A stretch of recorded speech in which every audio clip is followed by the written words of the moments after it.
Doing? This is John, and welcome to John's Long Box. A little late today. Had a little trouble getting started. Little technical difficulties. It's a storm over here. For those of you who've been watching my videos regularly, you'll notice that I've been I was just about to say I'm feeling better after being sick for a week. There you go. God laughs at the plans of men. All right, so I didn't know what to do. I suggested this, and a couple of people said this was a good idea. Now, be warned, I'm not that familiar with these comics that I'm about to show because they're kind of impossible to read, and you'll see why.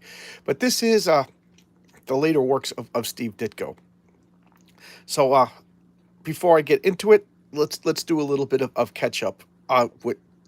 Does anybody really know a lot about Steve Ditko? I never met the man. Uh, Guy notoriously was famous for not giving interviews. There's only like 2 or 3 pictures of him on the internet. The guy was a real recluse. Uh, he had an apartment in Manhattan. I didn't know it at the time, but I actually worked in his building. Oh my God, that would have been amazing to bump into him. Maybe I did. Because I didn't know what he looked like. But anyway, he actually worked in his building. Man, that would have been awesome.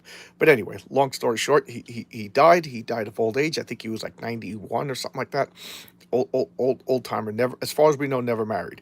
All right. So why is Steve Ditko famous? For those of you who do not know, Steve Ditko was a comic book artist. He worked famously for Atlas Comics, Timely Comics, which later became Marvel Comics. He by the time Marvel became Marvel Comics, he was already a superstar. He was already one of the big names. He he was one of the mainstays in early Marvel. He was the original artist and creator of Spider-Man and the original artist and creator of Doctor Strange. Stan Lee, Steve Ditko created Spider-Man. Stan Lee, Steve Ditko created Doctor Strange. And then Spider-Man was like a top-selling comic book. I think Spider-Man and the Fantastic Four were like Marvel's 2 biggest sellers at the time. And keep in mind, this is like 1963. This is when this is off the heels of the 10-cent plague. I did a video about that. Maybe it's time to revisit that. But in the mid to late 50s, comic books were considered un-American. They were communist. Homosexual propaganda. They caused juvenile delinquency. They caused drug use. They caused all the problems by some shoddy psychological research. A book came out called Seduction of the Innocent, and overnight, comic books were the scourge of society. People were changing their names. People didn't want to work in comic books anymore, and comic books almost went out of business. EC Comics kind of closed up. Hey, Bucky, good morning. Hey, Lacey Lee. Yes, Doctor Strange, my favorite. Good. Oh, hey, Brock. Wow, I get a bunch of people. Thank you. If I miss your chat, it's just because when I do this, it kind of flashes for a couple of seconds and then disappears. So if I'm talking and I don't see it, don't take it personally, please. But so where was I? So a lot of comic book people, a lot of comic book artists and writers were working under pseudonyms. Some of them got out of comics altogether. So by the time 1963 rolled around, working in comic books was like a step up from being like a drug dealer. You know what I mean? It wasn't the most welcome of professions. You didn't want to do it. So the fact that Steve Ditko not only kept his name but had a best-selling comic book, he was in the top tier of professional comic book artists. Like, he had a steady job, he had a good pay, he was on a respectable comic book. And then in 1965 he walks away. He broke up with Stan Lee. There's a whole bunch of stories of why Stan Lee and Steve Ditko had an outing. Now, Stan Lee is a notorious huckster, meaning that he's always self-promoting, and he was always like taking more credit than was due. I'm a little bit more forgiving than a lot. I won't say most, because most people that I talk to, that I personally spoke to, say the same thing. I think Stan Lee knew that he was acting like braggadocious and taking credit for things, and he knew that you knew, and he knew that you knew that he knew. Like, it was kind of like playing a character, almost like wrestling. He had a persona that he was doing as like, hey, I'm the comic book guy. Oh, everything's wonderful. I created everything. Just taking a sip of coffee. So I think most people didn't take it personally. Now, I still don't think that's what broke up Stan Lee and Steve Ditko.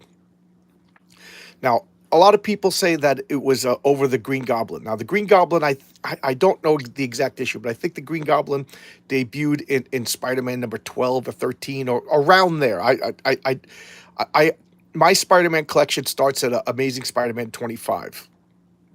So I don't have those super early issues. So I don't know which exact issue the Green Goblin debuted in.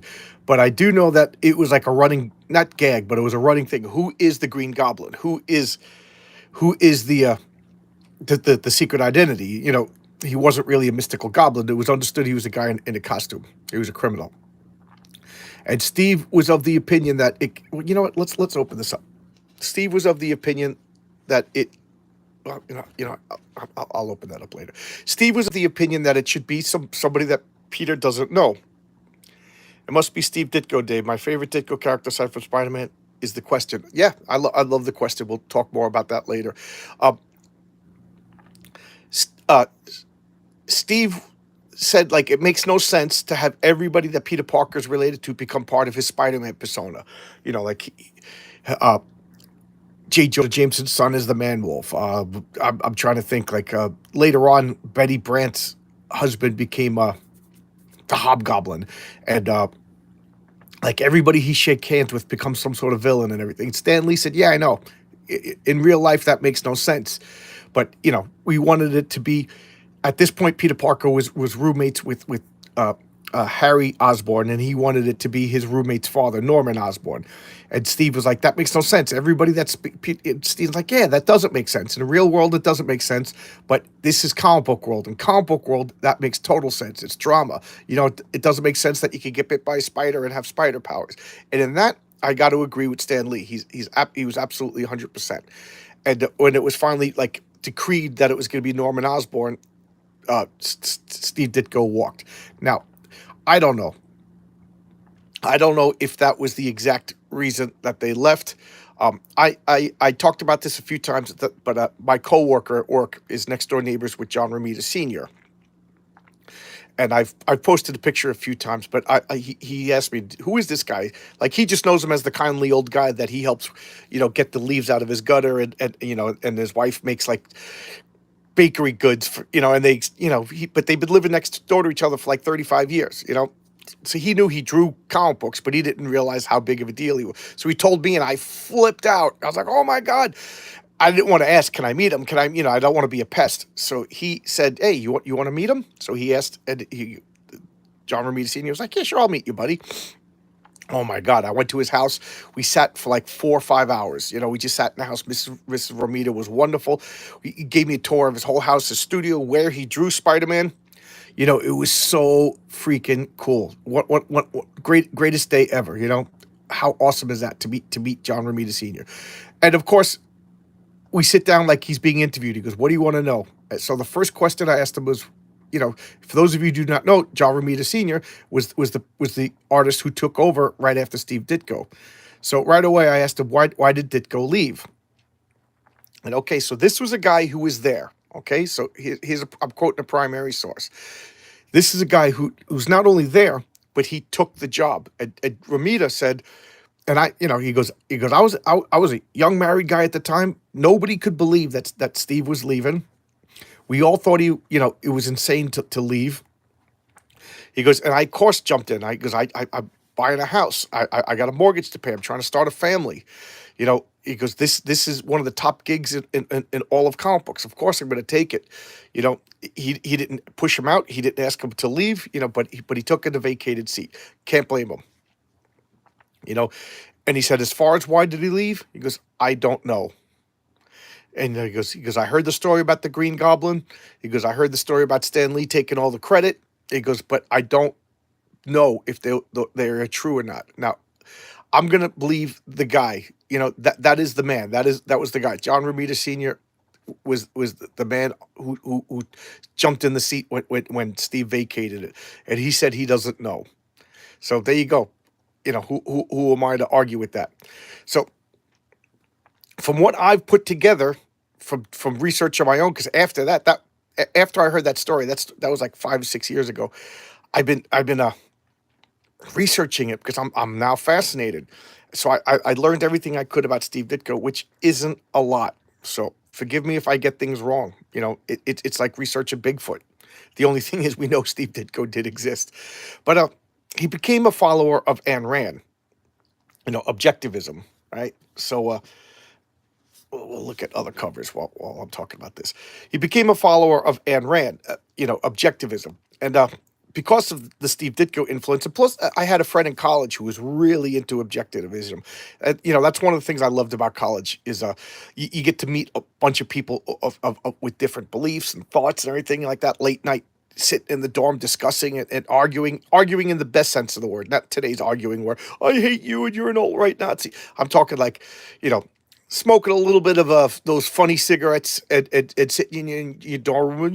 What if this molecule is really a solar system in a grander universe? That kind of and. So my friend Randy, believe it or not, who's into Ayn Rand, he started explaining objectivism to me. So now this is the 90s that I'm talking about. So this is before. So this is the first time I hear about objectivism. And I was like, this sounds interesting. So I went and I got Atlas Shrugged. I read about half of it. I just couldn't. It's one of the only books I've never finished. I've gone back to read it a few times, but I've never finished the book. So consider the source. But we watched the movie, we talked about it, and I do think I could see the appeal of it. I could see the appeal of the philosophy. And I do think that it gets strawmanned a lot. You're all selfishness in right wing. You only care about yourself. No. So I think a lot of people attack objectivism based on what other people think objectivism is. They don't do their own research. I'm not claiming I'm Mr. Research, but like I said, between my friend Randy and between Steve Ditko, I see the allure of it. I see the appeal of it. But I'm not. I'm set in my ways. So one of the things of objectivism is you look at the world through objective eyes. You try to remove emotional. So you just look at, is this true? Is this false? And I don't think anybody would argue with that. That is a noble thing. Is this true? Is this false? And through that, everything else should follow. Okay, what's wrong with that? So I'm trying to formulate my thoughts. So Steve adopted this full on, and it influenced his work even from Spider-Man. If you read those early Spider-Mans with the first time I noticed it, after I did my research of Steve Ditko, I started rereading my old Spider-Man comic books. The character of the Prowler. Now reread I'm talking like the early 40 issues of Amazing Spider-Man. Peter Parker was Steve Ditko. And it was Steve Ditko's journey. And I think that's one of the main reasons why Steve Ditko left. Now, this is me speculating. So, I'm nobody. This is me doing research and speculating. I wasn't there. This is my thoughts. And again, people who knew him personally didn't know the answer, so who the hell am I? That's my disclaimer. But Peter, in the very first Amazing Spider-Man, Peter Parker was a jerk. Okay? Reread that. Are you feeling better? Yes. I haven't tried the warm orange juice. I don't have any orange juice, and I didn't feel like going to the store. I just sat around and did nothing. I slept late, drink some tea, drink some water. That's what I did. But thank you, Bucky, for your concern. What was I saying? So, okay, so I lost my train of thought. That's my own fault. So, oh yes, Amazing Fantasy 15. Look at that comic book. I'm sure everybody could get a reprint of it really easy. Peter Parker was a jerk. He was an absolute jerk. The very first panel, it's Liz Allen saying, hey, to Flash, she's like nudging him, hey, Flash, why don't you invite Peter to the party or the event or the shindig?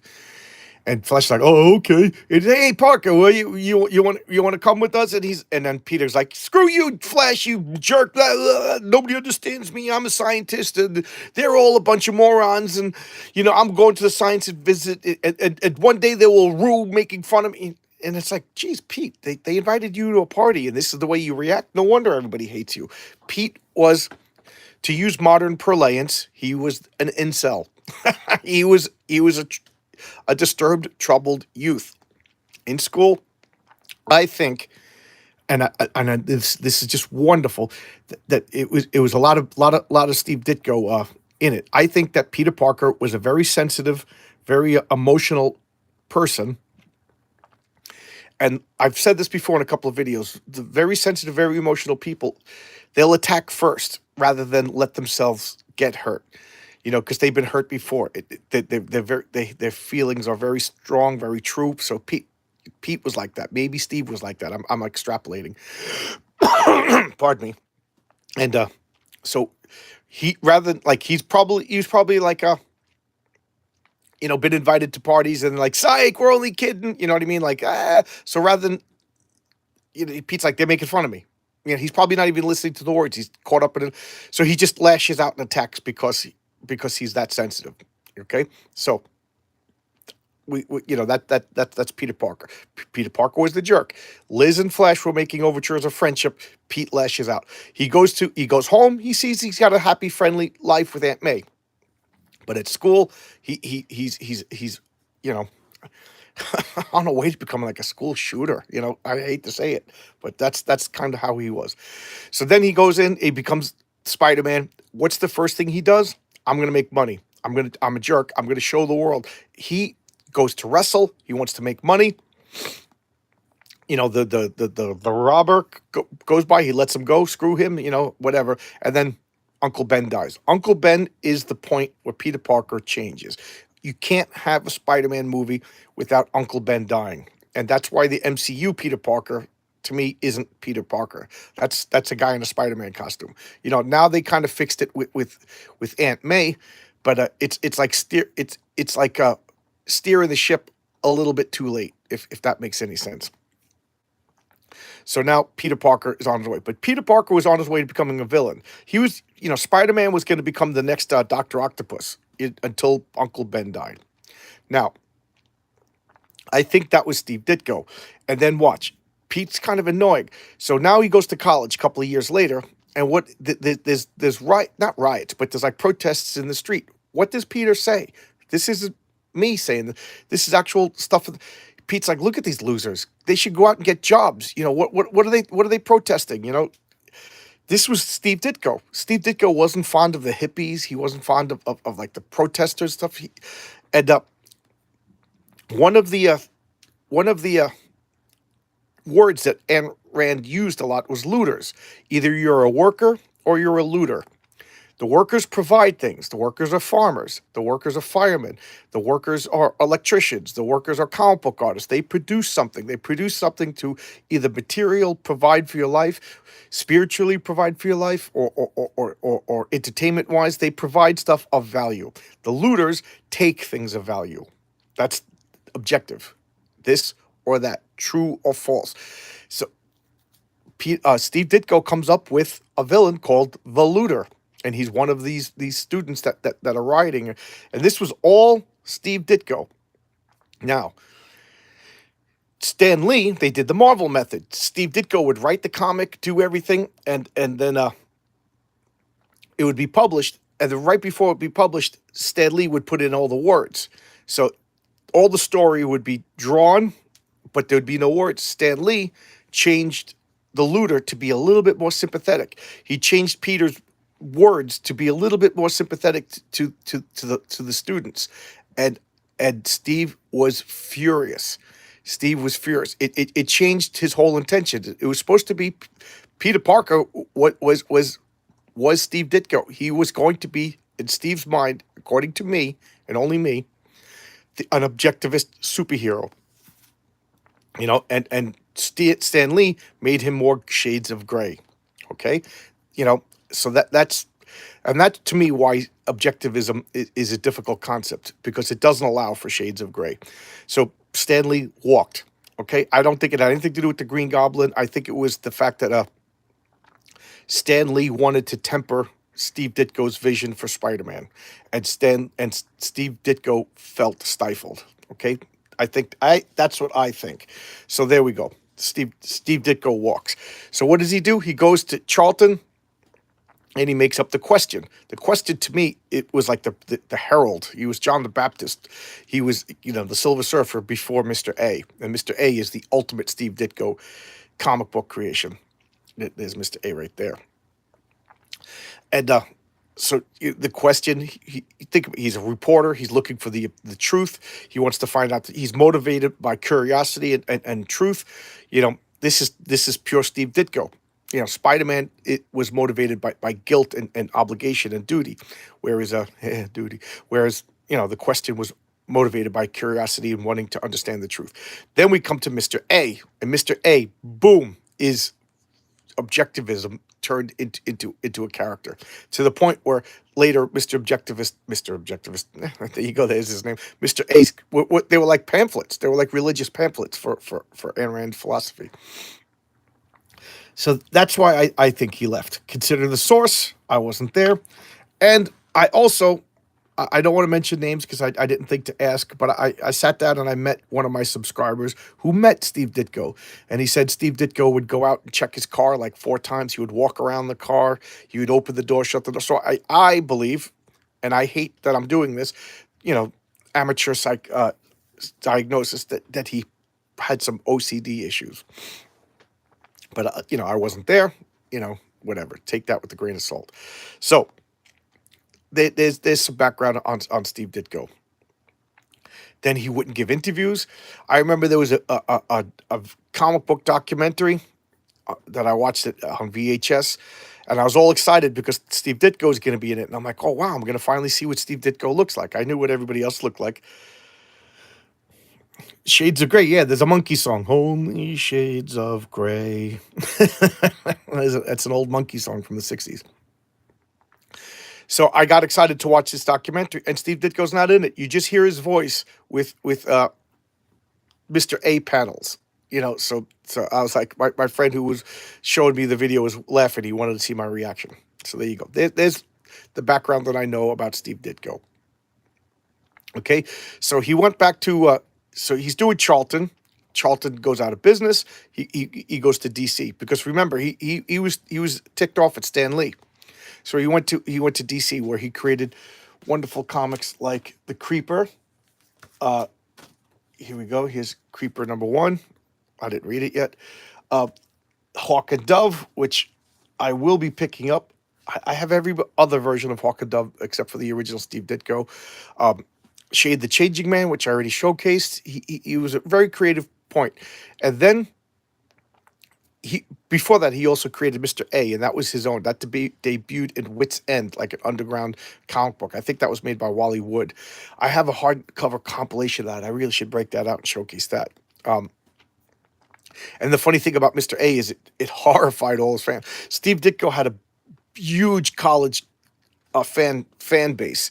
A lot of college kids loved Ditko, because of his work with Doctor Strange and Spider-Man, and then his horror comics before that. So a lot of counterculture people were into him, but he was totally conservative, totally right-wing. And then he would be interviewed, like people were like, what kind of drugs were you on when you thought of Doctor Strange? And Steve Ditko was totally offended by the question. He's like, I don't need drugs. What's wrong with you? Drugs? It's my imagination. This is my mind power. I don't need drugs, hippie. So it's kind of funny. And then when he came out with Mr. A, his fan base were horrified. I did a showcase on Mr. A #1. So you go check that out with my comments about Mr. A, why it horrified everybody. But basically, Mr. A just watched as Angel, the bad guy, burnt to death, screaming, and and Mr. A's just watching him, and he's holding the little girl that Angel kidnapped, and Angel's like, "Why aren't you going to save him?" He says, "Don't you have any mercy?" And Mr. A goes, "I have mercy for victims, for the innocent, the guilty.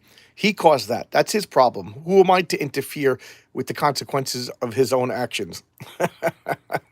It horrified him. He carried a gun. He shot Mr. A. Shot a woman in the back because it was the easiest way to deal with her. It horrified people. Look at speaking of horrified. Look at that. I don't even want to look at that cover anymore. The cover's kind of bothering me. Let's look at this cover. So that what? Yeah. All right. So anyway, so then he goes back to Marvel after Stan Lee is gone, and this what I would like to call the phoning it in period. I think Steve was mad, and to me, this is a little bit of a blight on Steve Ditko's character. I think people say he just phoned it in. He didn't care. Either he wanted a paycheck or he just wanted to go back to Marvel or whatever. I don't know. I wasn't there.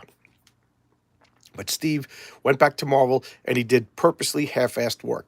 Now, this was the period that I discovered Steve Ditko. I specifically remember getting a Dragon Lord in Marvel Spotlight, and the Micronauts Annual, and Captain Universe in Marvel Spotlight, and hating it. Oh my God, did I hate it. I thought it was the worst, to the point, because he signed it Ditko. And I remember telling my friend, "What is Ditko like this is how stupid I was. I was a kid. I thought it was like early AI. I'm like, is this a computer generated drawing? This is so bad. Oh my God, did I hate it, to the point that there was like a Fantastic Four issue drawn by Ditko that I was like, I had to get it because I was a completionist. But I was like, oh my God, this is awful. It took me years to even read it. I hated Ditko that much. To be honest, it wasn't his best work. And after a while, some of the inkers would work with Steve Ditko because they idolized him to help his art out, because they knew that Ditko was phoning it in. Then he left that, and I don't know who this Robin Snyder is. I tried looking her up. That's why I was 15 minutes late. I was looking her up. There's not much about her either. Just I know that she was some wealthy woman, a big fan of Steve Ditko. This is all I was able to find out about the woman. And she was like his patron. She helped him. I don't know if they were romantically involved. I don't know if they were friends. I don't even know if they're relatives. I don't even know if they even met. I don't know. But I just know that she was his sponsor, like Patreon, kind of like Michelangelo was sponsored by the De Medicis. So she just paid for him to do work. And I think the deal was she owns all this. I don't think Steve has any surviving immediate family. I think he has a nephew. So Steve's biggest demand was, you leave me alone, and I want the whitest paper and the blackest ink, because objectivism, black and white. Oh, there's one point I need to make about objectivism, because my rambling mind is Steve Ditko was like, it's either this or that, true or false. So like Steve Ditko's philosophy, objectivist philosophy, and Mr. A's philosophy was, how many things do you need to steal before you're a thief? The answer is one. Once you steal one thing, you're a thief. You're a thief forever. It doesn't matter. It doesn't matter if you save people's lives. It doesn't matter if you cure cancer. You stole a pencil, you're a thief. That's objectively true, right? Can anybody argue with that? But there's no shades of gray. There's no atonement. There's no there's no making up for it. So like Mr. A says, once you kill somebody, you're a murderer. It doesn't matter what you do. There's no paying your debt to society. You are a murderer. Once you're a criminal, you're a criminal. It's almost like setting people up for failure. It's kind of unforgiving and no redemption. So there you go. Life would be horrible if everybody was objectivist. I'd picture some like Star Trek, like planet where like, you know what I mean? You wake up one day, you have a bad day, and that's it. You're condemned forever. But whatever. Nobody can live up to the moral. And he was just like what's his name? John Galt. He designed those buildings, and then the financiers changed the buildings on him and he blew them up. I remember arguing with my friend Randy. You can't do that. You can't build it up. Unless he paid for everything out of his own pocket.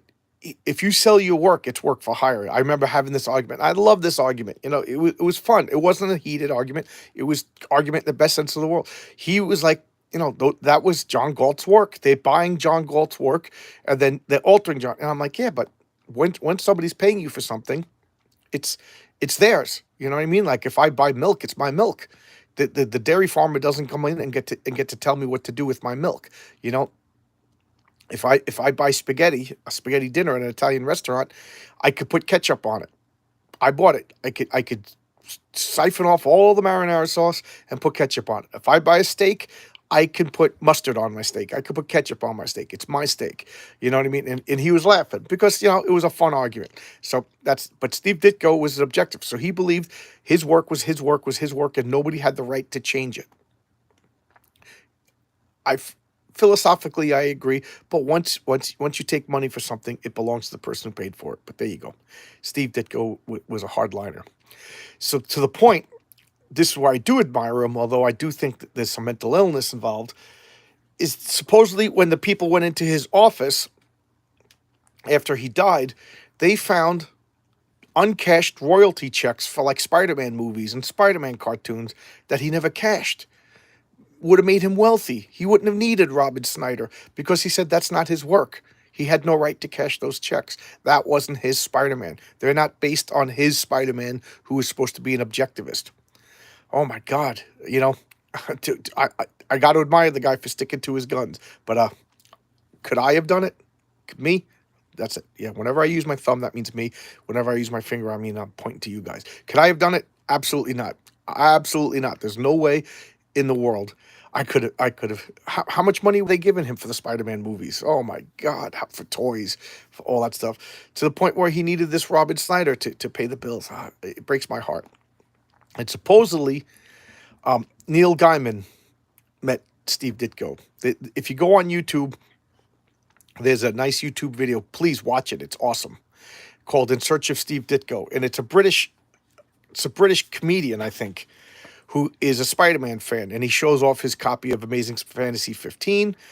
And he's like, I've been a Spider-Man fan since I was a kid. Now I'm a wealthy comedian, and one of the first things I did was I bought a copy of Amazing Fantasy. I cleaned, he's showing his he's showing his credentials. He's showing that he did the work, that he's a Spider-Man fan, and he went off to meet Steve Ditko. He researched it. He went to New York, so it was this comedian whose name I can't remember, and Neil Gaiman, who we all know is the creator of the Sandman and American Gods and stuff like that. They went and they found Steve Ditko's building, and that's how I found out that I worked in Steve Ditko's building, from watching that thing. And they went in, and the doorman laughed at him, said, "Good luck trying to talk to Steve Ditko." And then they come back, they're walking out of the building. Steve Ditko had an interview with him, but it could not be recorded, and he could not be shown. So they were allowed to talk about meetings, and they were both like, "We met Steve Ditko. We met Steve Ditko." And I think they hinted that it was only because Steve Ditko knew who Neil Gaiman was, and that's why he consented to the video, to the interview. So they go in the building, and then they cut to however many hours later they come out, and they're both fanboying, gushing, and that Neil Gaiman or the other guy says that after he explained everything, they saw the checks, they saw like original Spider-Man artwork that he could have sold, that he kept because it was his. And he said to them, "Was it worth it? Was it worth it?" How sad is that? Guys in his 80s at the time, wondering, did I live my life the right way? Oh man, that breaks my heart. So anyway, this is me talking for a half hour. I haven't even opened up a comic book. I guess we'll open up now. Here's the thing. These comic books frighten me, and I'm not even joking. They kind of scare me. Why do they scare me? Because they seem like.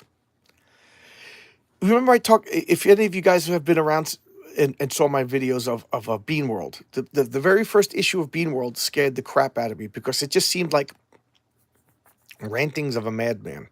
It made no sense. I've since grown to like Bean World. I actually made like a big public post and talked about how I'll never be showcasing Beanworld because I hate it so much. And then next thing you know, I showcased Beanworld because I ended up liking it to the point where I'm like trying to find the missing issues and complete the Beanworld collection. I actually found it to be charming once I figured out what was going on.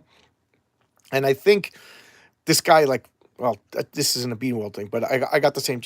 And when the police finally broke into Dave Berkowitz's apartment and arrested Dave Berkowitz, they found rantings, artwork all over his walls that were like rantings of a schizophrenic.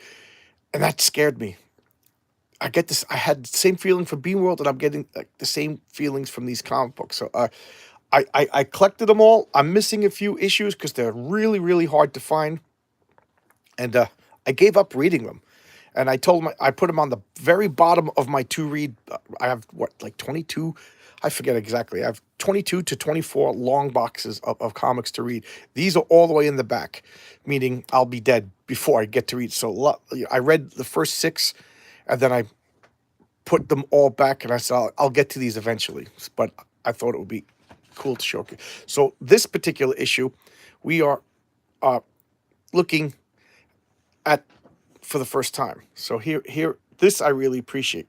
This is 23 years. Here's a complete list of titles. Do you have them all? This is excellent. I'm gonna open this up and do a checklist because they're not in any of my databases. They're hard to find. So look at the artwork. Okay, Emek, a small prosperous city in the 1930s. So this don't look too crazy. And then we have the characters. Just wow, I'm actually enjoying this. Maybe I will go back and read them. Maybe I was too much of a baby, but this is, again, this paper is super white. Like, look, check this out. Here are the earlier papers. Look at it. It's like a little tan, and then the later ones are white. Like the original Mr. A, the paper was like yellow, and the blacks were gray. And Steve was furious. He was furious. So here, shut up and listen. Yeah, I think I will read this. But I'm gonna put this over here, and this is the very last one before he died. Okay, is this the one that's conform? You better obey evil. God will punish you. Look at this. Steve was really big on being an individual. And that's one of the things I will always like. Like, he didn't trust the news. He didn't trust the government. He didn't trust groups. As I take a sip of coffee. He was big on individualism. Live according to the way you want to live. And that, to me, is I have to say I lean more towards that side. I'm more towards individualism than group, to the point where it alienated me from a lot of my friends. It alienated me from a lot of my family. But I'm not that. I almost cursed. I'm that jerk that doesn't believe anything. I don't believe anything that anybody tells me. I don't believe your politician. I don't believe my politician. We all have sides. We're not babies. If you're an adult and you're voting, you got to pick a side. But I also don't believe my side.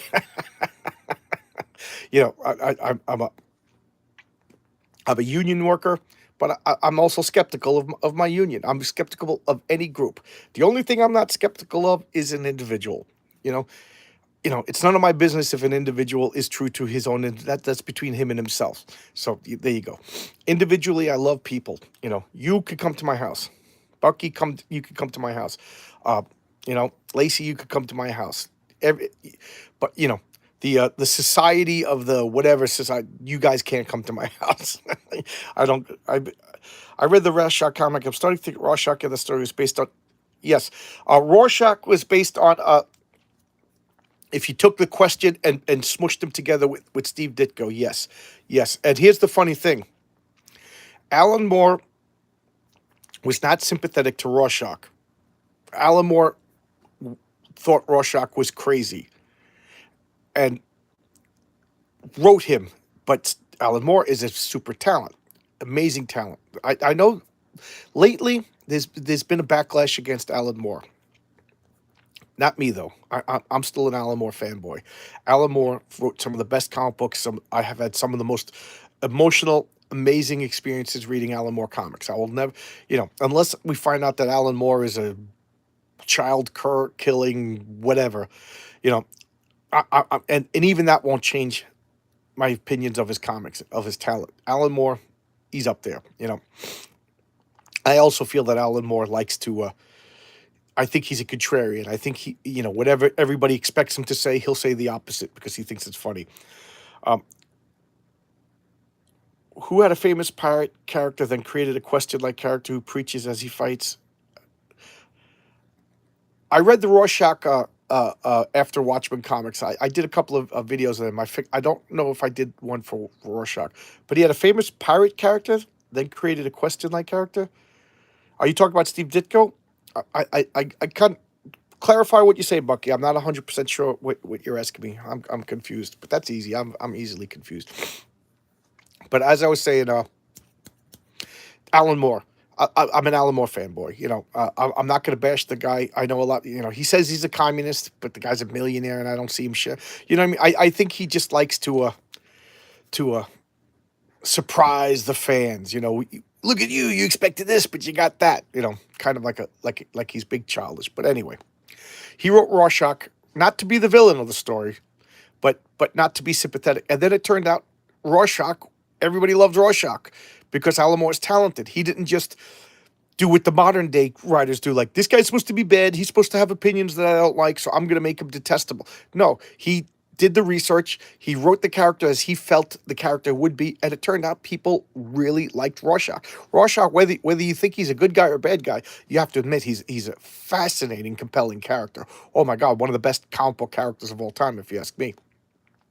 So, and then I think Alan Moore was surprised at how well people took to Rorschach. He didn't compromise. He did the right thing. It doesn't matter that if the truth comes out, it may break this piece that was established in The Watchmen. For those of you who didn't read The Watchmen, I don't mean to spoil it, but he will tell the truth.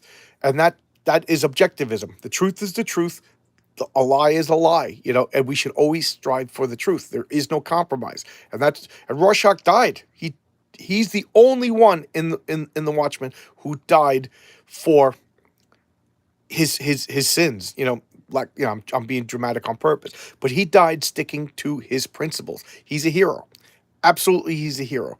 He killed people that needed killing, but he killed the bad guys. He was an objectivist character. The artist in Rorschach 12-issue maxi series. You know what? I don't think I read the Rorschach 2. Oh, I know what you're talking about. No, I did not read that one. I got the Before Watchmen series that came out in like 2012. This 12-issue series was Tom Snyder. No, I did not read that, and I'm not interested in that. I do not like Tom Snyder. Okay, thanks for clarifying, Bucky. No, I did not get that, and I odds are I will not. Okay, so where was I? Where was I? Ah, man, I'm easily distracted. But anyway, that. Oh, as an aside, that has nothing to do with anything, but it just popped into my head. I just think it's funny. I'm laughing thinking about it. Alan Moore considers himself like a wizard. He's like a druid wizard. He worships.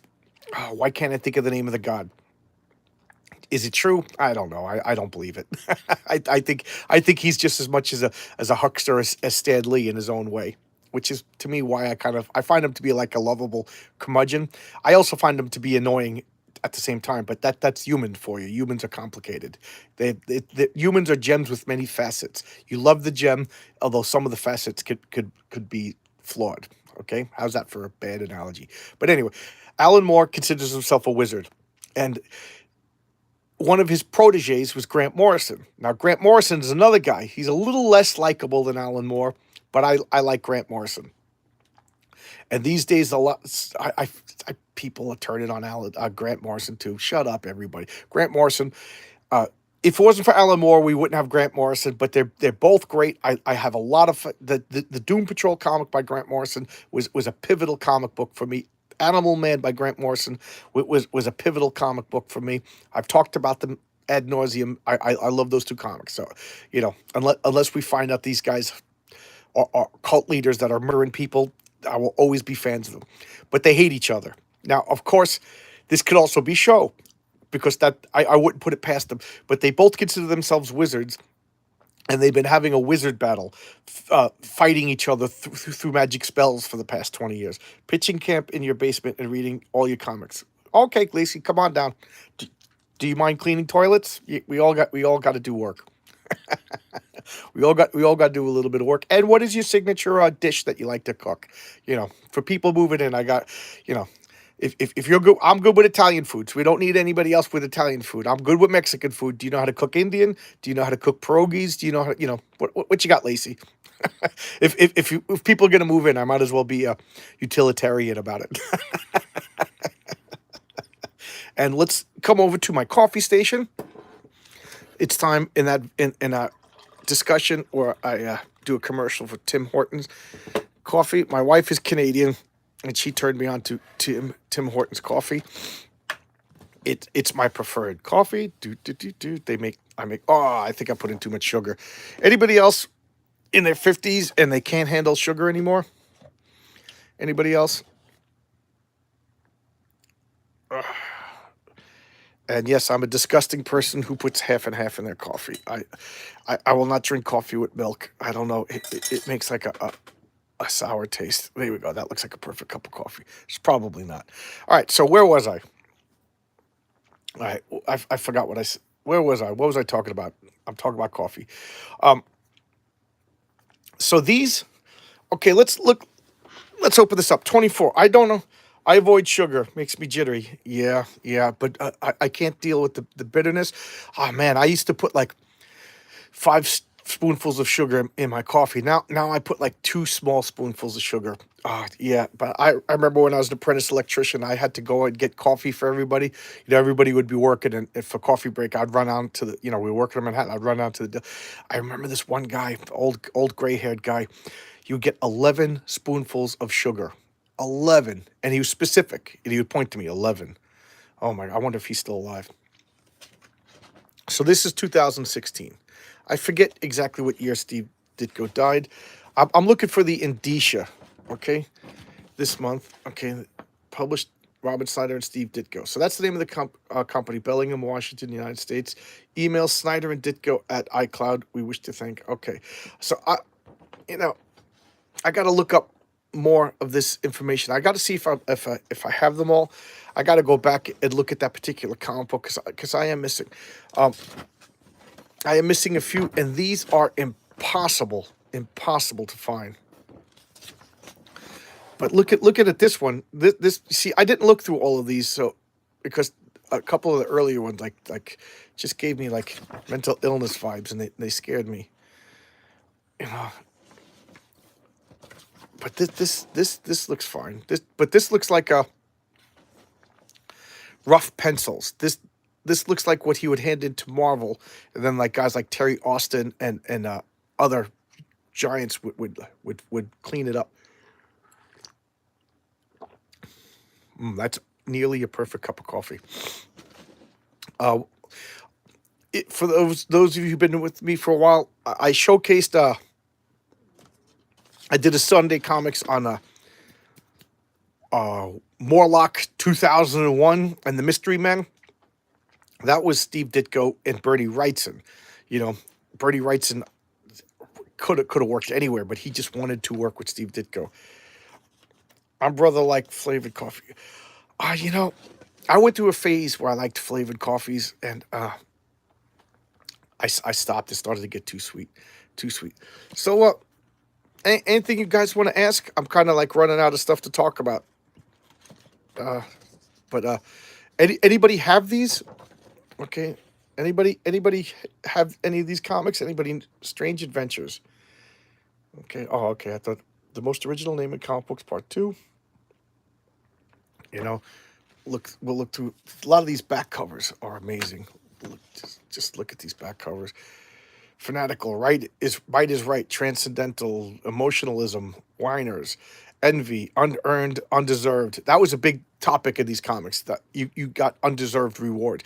Steve thought that he didn't deserve, I guess he thought, I wasn't there, that he didn't deserve the royalties from the later Spider-Man stuff because that wasn't his work. It was based on other people's work. God bless him. Stick it to your guns like that. Everyone owes me something. It's my right. I want it now. You produce. That's that's damn you. I consume justice. I make demands for my wants, needs. Everyone is against poor me. Wah, fair, not fair. Wah, you supply them now. This was Steve Ditko. One of his lifelong rants is everybody wants something. Everybody wants you to provide it for me. He thought that was you were the looters. Like he definitely you know he's against like most social programs. I don't know if you're injured or whatever. I wasn't. I never met Steve Ditko. I'd like to extend a little bit of I'm not that hardline, but I do agree. You don't work, you don't eat. It's expensive. Mexican, good old fashioned rustic chicken fried steak. Oh, okay, all right, you got it. I got a futon. You can live on the futon. It's very nice in there. Very nice in there. That's where I keep all my records and my CDs and my comic book graphic novels. You'll like it there. That's where my wits end is. I should showcase off my bookshelves one of these days. I keep saying I'm going to do it, but I've been using that room for storage, so it's just filled with boxes right now. Not a lot of guests. I don't have a lot of guests because I'm uncompromising about a lot of things, and my family is annoyed with me. Quote, you can't run from fear. You got to reach out and embrace the weird and strange. I think modified is a line from The Tick. Okay. Yeah, Bucky, I promised you I'd do a Tick showcase. I'll do it this week. I think I'm going to do Tick number 1. Whenever I do, I like to showcase, start at number 1. So there you go. Buck, I like to... oh, cool. I almost just choked to death on a coffee. I'm feeling better, but then he died choking to death on coffee. Look at this. Oh, what a beautiful morning. Arrest, kills, hate crime, pipe bomb, shot, terrorism, killed, shot, Oh, what a beautiful day. Your great beliefs that what is claimed for facts, truth, honesty, justice with the majority, the supposed, the arbitrary, what if maybe I believe I have faith, my opinion, my heart tells me, the consensus is, the media says, reports, opinion, polls show. It is very well known. If everyone would just trust me, always compromise, be selfless, ha, ha, ha, ha, ha. Look at this, Again, this is one of the things that I absolutely love about Steve Ditko is his fanatical, there's no better term, fanatical devotion to individualism. And that's me. I when I started this channel, I was like, I can't be these comic book personalities that wear their politics on their sleeve. But I wear my politics on my sleeve. And I think I lasted about 6 months before. If you do a modicum of research, you could find out my political beliefs. But I'm an individual. Individually, me and you, I'll get along with you. But it's when you become like, look, the consensus says this is when I have problems. George Carlin, who I'm actually starting to have a falling out with philosophically, but George Carlin was one of my formulative creators of philosophy, believe it or not. But he always said that individually, one-on-one, I love humans. He goes, it's just when they start forming groups is when I have a problem. He goes, then they start having hats and slogans and ideas turn into beliefs. He goes, you could deal with an idea. Beliefs are unchanging. And I think he's absolutely right about that. And I think this is what happened between Stan Lee and Steve Ditko. And again, this is my speculation that Stan Lee was a huckster. Stan Lee would say, act, whatever, to sell more comics. And that's commendable. Stan Lee would never condemn you for your political beliefs. He would never condemn you for anything. He wanted you to buy his comic books. And that is awesome. Stan Lee, it's popular these days to crap on Stan Lee, and there is stuff to crap on. I won't. I have a fondness for the guy. I consider, I get emotionally when I talk about Stan and Jack Kirby. I consider Stan Lee to be like the grandfather. I had two grandfathers, but you know what I'm talking about. He's the third grandfather that I never had. Stan Lee is an important, omniscient presence in my life. There's people that are influences in my life that I have a very strong emotional. I'm getting it right now when I talk about them. Stan Lee, Jack Kirby, Andy Kaufman, believe it or not, Patti Smith, the Patti Smith punk rock group. I find these people to be like just super influential in my life. These people or pivotal points in my life. I would even put like Alan Moore and Grant Morrison, mix them into one, like Thoth Amon, like two gods, put them together as people that super influenced my life. Oh, Jack Kerouac. As much as I disagree with Jack Kerouac today, and at one point I cannot deny his influence on my life. So even David Lynch, the filmmaker, at one point, I was really a pretentious artsy fartsy snob in the '90s. I wouldn't get along with myself now. But there you go. So I tend to give Stan Lee a lot of credit, and when people poop on him, I get reactive. But Stan Lee did what Stan Lee needed to do to sell comics. He was a huckster. Yeah. We'll do that. And then what? Oh, do I have two of the same? There we go. Two of the same comics right here. I didn't even realize that. Are they the same? Number 22. Number 21. Okay, no, he just used the same back cover. There you go. I wonder if that's a misprint. But anyway, I'm going to talk about this for a second, but let me finish my thought about Stan Lee. Whereas Steve Ditko was uncompromising, black is black, white is white, the truth is the truth. So when Stan Lee was fudging the truth, in like I said, in a carnival barker, in a professional wrestler kind of adopting a persona way, I don't think Steve wanted to play that game. I think he was smart enough to understand what was going on, but he was hardcore, and I think that was the dividing line. That and the fact that Stan was tampering with not only the words that he wanted, like the Looter or Peter Parker to say, but the intentions behind everything. You have a great graphic novel about Andy? Bucky, put that in the comments to this video. I'm curious about that. Okay, I'd like to read about Andy Kaufman. I could talk about him for hours and hours and hours. But anyway, as I was saying about Steve Ditko, Stan Lee, I think that was it. The fact that Stan wanted to sell comic books, Steve wanted to tell the truth, and I think they couldn't come up with a shades of gray mixture. That was the problem. That, to me, that's my. I'm not going to say uninformed, because I've been doing a lot of research since I met John Romita Sr. So it's been about 7 years. But I also admit the material is scarce, and it's not like I went and interviewed people. I interviewed a few people, believe it or not. I interviewed a few people who met Steve Ditko. So that's just I'm going to say uninformed. That's my informed opinion. So there we go. So let's look at this. The highest, best. So this is what is that philosophical, the hierarchy of needs? Why can't I think of it? Why can't,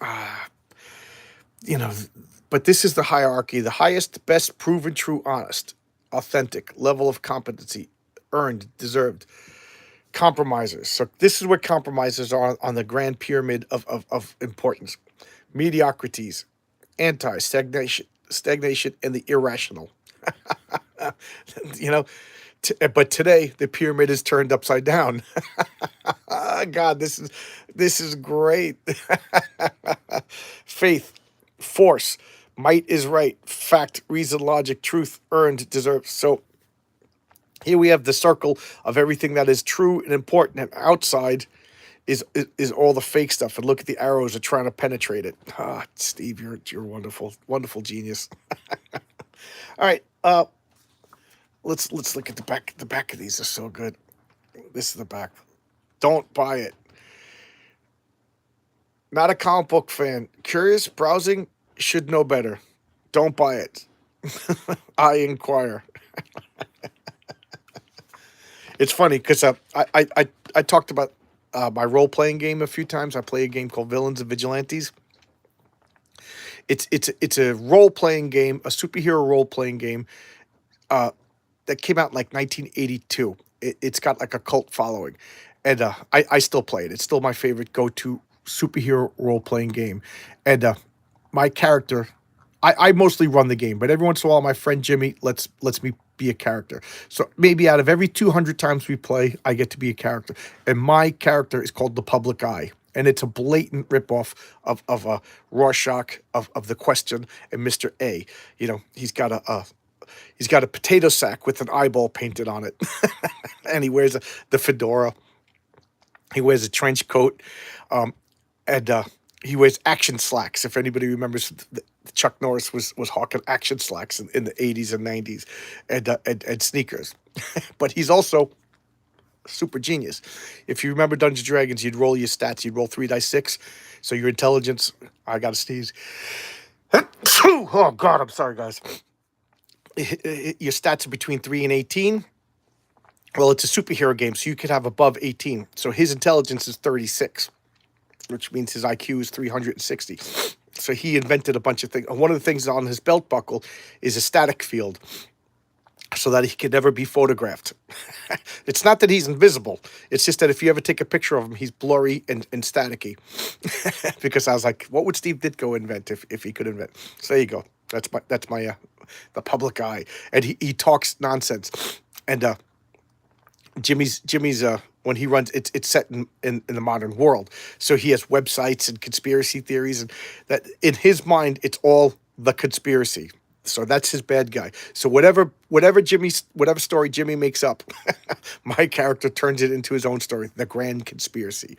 And you know, his whole apartment is like with the yellow lines connecting everything. It's fun. It's a fun character. And it's funny because my wife will come downstairs and listen to us. She's like, "You're weird when you role play that character." And then I also have a bad guy character called the Heavy Hitter. And the Heavy Hitter, his weakness is he's addicted to gambling. And he's like, he could transform into like this armored Hulk. So think of it, he's Bruce Banner with the gambling problem. And you know, and he likes to drink his Coors. He lives in a trailer park outside of Vegas. And then he transforms into the Heavy Hitter, and he's this gigantic Hulk-like armored creature. So think of like he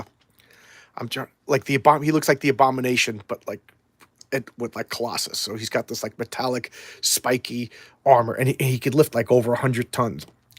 And he thinks he's a hero. So he's always nothing's his fault. He's always blaming everybody else. He's just a loser.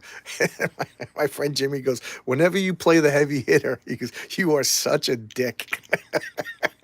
I don't know, but Jimmy when he role plays, he role plays.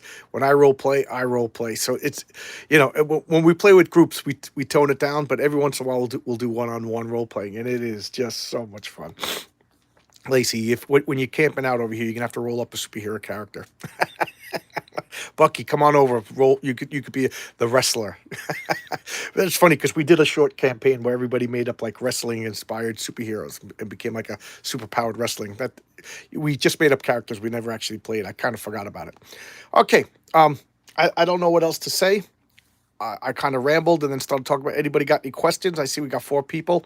I assume the video, I never asked, but I assume the video and the sound is okay. We're at 64. I can't end on a 4. We'll end on a 5. So 1 more minute unless people start talking. If anybody wants to ask anything. Thank you for the 8 likes. This is fun for me. I'm going to continue with the Wednesday talks. I got a lot of people that are interested. I just got another... maybe not a famous comic book guy, but a a different hobby of mine, and that'll be so much fun to actually talk with him. I met him a few times. I'm purposely being Sam Healy from the Dice Tower. I'll just say it in case you don't know who I'm talking about or don't care. But he just said yes, he'll agree to be on my show. It's just we gotta nail down a week.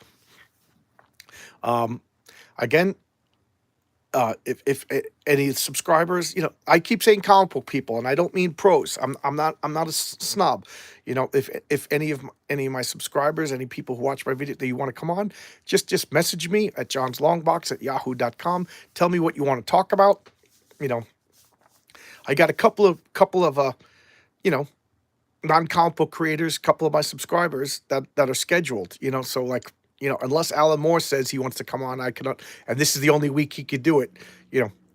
Like I got Jeff, one of my viewers. He's scheduled for a week. It's funny because I had to, a major comic book guy. I'm like, I got Jeff scheduled that weekend, that Wednesday. So he's going to come on after Jeff. But there you go. I'm rambling because videos sound good. Okay, I'm going to end it here. Thank you guys. Thanks for coming on. I just wanted to show off this later Steve Ditko stuff, and now I'm actually looking at it. I'm gonna look up to see if I'm missing, just to say hello. Yep, a Ditko fan. Hey, Arthur. Yeah, yeah. Arthur, you met Steve Ditko, right? Arthur met him. How cool is that? There you go, everybody. I'm gonna go. I'm gonna go have some breakfast now. My wife is upstairs watching church. And I don't want, that's kind of the reason why I did this Sunday comics. So I would stay down here and not mess with her. She gets a lot of enjoyment out of that. And me walking around, hey, how you doing? In the middle of, it kind of bothers her. And I totally understand it. I thought you got Andy Kaufman's brother for an interview. That would be great. That would be great. I think I live near him. That would be awesome. No, I did not. That would be awesome. Okay. Thanks a lot, everybody. I'm going to go. I always forget how to turn this off. Thanks a lot. Bye-bye.